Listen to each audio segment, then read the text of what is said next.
শুভেন্দুবাবুরা ক্রমাগত যেভাবে বাঙালি জাতি এবং বাংলা ভাষার উপর আক্রমণ শানাচ্ছেন, তাতে বাঙালিরা সর্বত্র প্রতিবাদ প্রতিরোধে নেমে এসছে।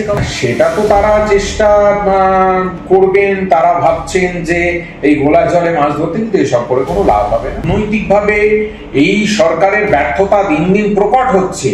নজরুল ইসলামের লেখা একটা কবিতার অংশ, সেখানে জয় বাংলা আমাদের স্লোগান নয় বলে উনি আসলে বাংলা ভাষা এবং বাঙালিদের অপমান করছেন।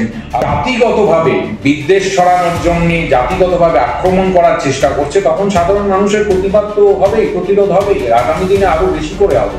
ভোটার বানিয়েছে ডোনাল্ড ট্রাম্পকে, বা আমাদের নেতা অভিষেক বন্দ্যোপাধ্যায় যথার্থ বলেছেন। আজকে কোচবিহারের পর গতকাল ফের একবার বারাসাতে শুভেন্দু অধিকারীর যে মিছিল, সেখানে একেবারে মুখোমুখি বিজেপি তৃণমূলের সংঘর্ষ। কি কারণে এই হামলা বলে মনে হচ্ছে?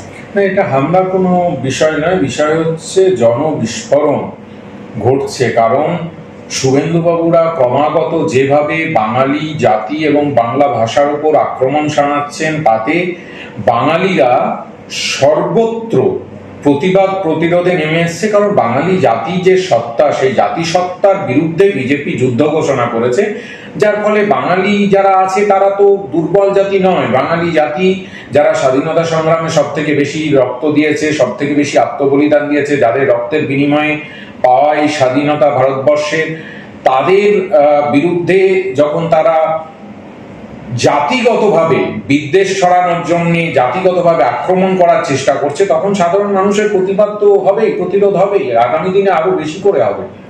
কিন্তু শুভেন্দু অধিকারী ইতিমধ্যে একটি অডিও প্রকাশ করেছেন, যেখানে দেখা যাচ্ছে যে কোচবিহারের ঘোকসাডাঙ্গা এলাকার তৃণমূল নেতা ধরণীকান্ত বর্মনের নাম, এবং তিনি কিন্তু স্পষ্ট বলছেন যে কোচবিহারেরই জনতা যুব মোর্চার যে সাধারণ সম্পাদক প্রশান্ত বর্মনকে তিনি স্পষ্ট হুমকি দিচ্ছেন। এটা হুমকি দেওয়ার কিছু না, আমি আবার বলছি, তৃণমূল কংগ্রেস তো মানুষের বাইরে নয়। তৃণমূল কংগ্রেস বাঙালিদের পক্ষে আছে, বাঙালি জাতির পক্ষে আছে, বাংলা ভাষার পক্ষে আছে। সেই আন্দোলনের নেতৃত্ব দিচ্ছেন মমতা বন্দ্যোপাধ্যায়, যার ফলে বাঙালিরা আজকে যদি সংঘবদ্ধ হয়, এবং শুভেন্দুবাবু আজকেও ঘাটালে তিনি বলেছেন যে জয় বাংলা আমাদের স্লোগান নয়। উনি জানেন কিনা জানি না, বারবার একই জিনিস বলে দিতে হয় যে জয় বাংলা এইটা হচ্ছে নজরুল ইসলামের লেখা একটা কবিতার অংশ, সেখানে জয় বাংলা আমাদের স্লোগান নয় বলে উনি আসলে বাংলা ভাষা এবং বাঙালিদের অপমান করছেন। আবার একই সময় কিছুদিন আগে একটা ভিডিওতে আমরা দেখেছিলাম যে হিন্দুস্তান মুর্দাবাদ বলতে। উনি কি করতে চাইছেন সেটা সম্পর্কেই মানে মানুষ কনফিউজড হয়ে যাচ্ছে, মানুষের ধারণা পরিষ্কার হচ্ছে না, যে ফলে মানুষের জনরোষ তো করবেই। আপনি ক্রমাগত যদি একটা জাতির প্রতি বিদ্বেষ দেখান, একটা জাতির প্রতি গালিগালাজ করেন সারাদিন, তাহলে মানুষ গণতন্ত্রের বিক্ষোভ দেখাবে না? বিক্ষোভ তো দেখাবেই। তবে আমি প্রশাসনকে ধন্যবাদ জানাই যে তারা সমস্ত কিছু, যেহেতু পশ্চিমবাংলায় আইনের শাসন চলে, সেখানে সমস্ত বিষয়টা কন্ট্রোলে রেখেছেন। সেই বিষয়ে নিশ্চিতভাবে প্রশাসনকে ধন্যবাদ জানাই। এসআইআর নিয়ে যখন রাজ্য রাজনীতি উত্তাল, তখন যে ইয়ারাতে যে সাসপেন্ড করার নির্দেশ দেওয়া হয়েছে নির্বাচন কমিশনের তরফ থেকে, সেখানে যখন বলা হচ্ছে যে যদি ব্যবস্থা না নেওয়া হয় তাহলে মুখ্য সচিবকেও তার জবাব দিতে হবে, সেখানে মুখ্যমন্ত্রী ঝাড়গ্রাম থেকে একটু স্পষ্ট বলছেন যে কারো চাকরি তিনি যেতে দেবেন, এবং এই বিষয়ে ইতিমধ্যেই কিন্তু বিজনেস অফিসার্স অ্যাসোসিয়েশন কিন্তু ইতিমধ্যেই তার প্রক্রিয়া শুরু করেছে। নিশ্চিতভাবে মাথায় রাখতে হবে কেন্দ্র সরকারকে যে ভারতবর্ষের সংবিধান এবং যুক্তরাষ্ট্রীয় পরিকাঠামো, তাকে সম্মান জানাতে হবে। যুক্তরাষ্ট্রীয় পরিকাঠামোতে পরিষ্কারভাবে রাজ্যের আওতাধীন হচ্ছে রাজ্য প্রশাসন। একমাত্র যখন নির্বাচন ঘোষণা হয়, সেই সময় সমস্ত প্রশাসন, সেটা রাজ্য হোক বা কেন্দ্রীয় প্রশাসন হোক, নির্বাচনের সময় সংশ্লিষ্ট নির্বাচনে সেটা নির্বাচন কমিশনের অন্তর্গত হয়ে যায়। নির্বাচন কমিশন তখন পুরোটা কন্ট্রোল করেন, কন্ট্রোলিং অথরিটি সেই মুহূর্তে নির্বাচন কমিশন। কিন্তু যখন রেগুলার অ্যাক্টিভিটি হচ্ছে, আজকে আমার রাজ্যের প্রশাসনিক অফিসারদের উপর যদি নির্বাচন কমিশন এইভাবে খাড়া নামায়, তাহলে তো নিশ্চিতভাবে এখানকার নির্বাচিত প্রধান, রাজ্য প্রশাসনের নির্বাচিত প্রধান তো মানুষের হয়ে কথা বলবেন, প্রশাসনের হয়ে কথা বলবেন। যুক্তরাষ্ট্রীয় পরিকাঠামোকে তো অস্বীকার করা যায় না, সংবিধানকে অস্বীকার করা যায় না। বিজেপি তারা মনে করতে পারেন যে নির্বাচন কমিশন তাদের বি টিম সেটা তারা বানিয়ে ফেলার চেষ্টা করতে পারেন, কিন্তু আমরা তো সংবিধানের বাইরে যাব না, যার ফলে সাংবিধানিক পদের নির্বাচিত প্রধান হিসাবে মুখ্যমন্ত্রী মমতা বন্দ্যোপাধ্যায় যা বলেছেন একদম সঠিক কথা বলেছেন। দাদা 7ই আগস্ট দিল্লিতে অভিষেক বন্দ্যোপাধ্যায়ের সঙ্গে বৈঠকের আগে কল্যাণ বন্দ্যোপাধ্যায়ের ইস্তফা পত্র মুখ্য সচেতক পদ থেকে গৃহীত হয়ে গেল। কল্যাণ বন্দ্যোপাধ্যায় কি অভিমানী? কল্যাণদা দীর্ঘদিনের বরিষ্ঠ নেতৃত্ব, দীর্ঘদিন ধরে দল করছেন। অভিমান তো সেখানেই করা যায় যেখানে ভালোবাসা থাকে।